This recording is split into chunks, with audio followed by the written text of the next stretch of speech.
Sementara itu, pemirsa, Komisi Pemilihan Umum memperbolehkan calon kepala daerah untuk menggelar konser musik saat masa kampanye, meskipun di tengah pandemi COVID-19. Diperbolehkannya konser musik dalam kampanye menuai polemik.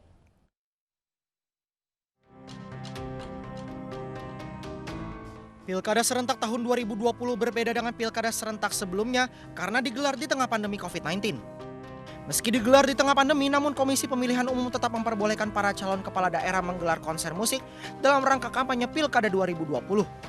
Menurut Komisioner KPU I Dewa Kadewiar Saraka Sandi, aturan itu sudah diatur dalam pasal 63 ayat 1 Peraturan KPU atau PKPU nomor 10 tahun 2020. Syaratnya maksimal peserta acara yang hadir adalah 100 orang dan mematuhi protokol kesehatan. Penyelenggaraan kampanye Pilkada 2020 di masa pandemi ini, maka ketentuan yang berlaku dalam hal jumlah pendukung yang hadir dalam satu kampanye itu mengikuti Peraturan KPU nomor 10 tahun 2020 yang sudah dengan sangat eksplisit menyebutkan orangnya .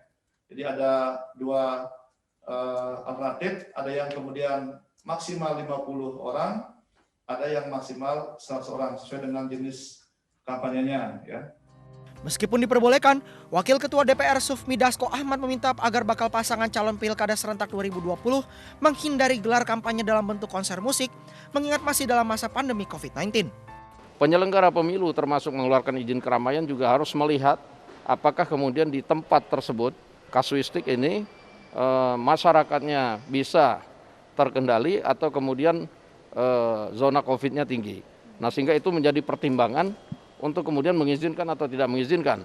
Kalau saya sendiri sih berpendapat sebaiknya konser-konser seperti itu ya sebaiknya dihindarkan.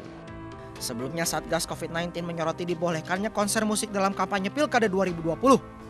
KPU menyebut tidak dapat mengubah aturan tersebut karena dibuat berlandaskan undang-undang. Tim Liputan iNews melaporkan.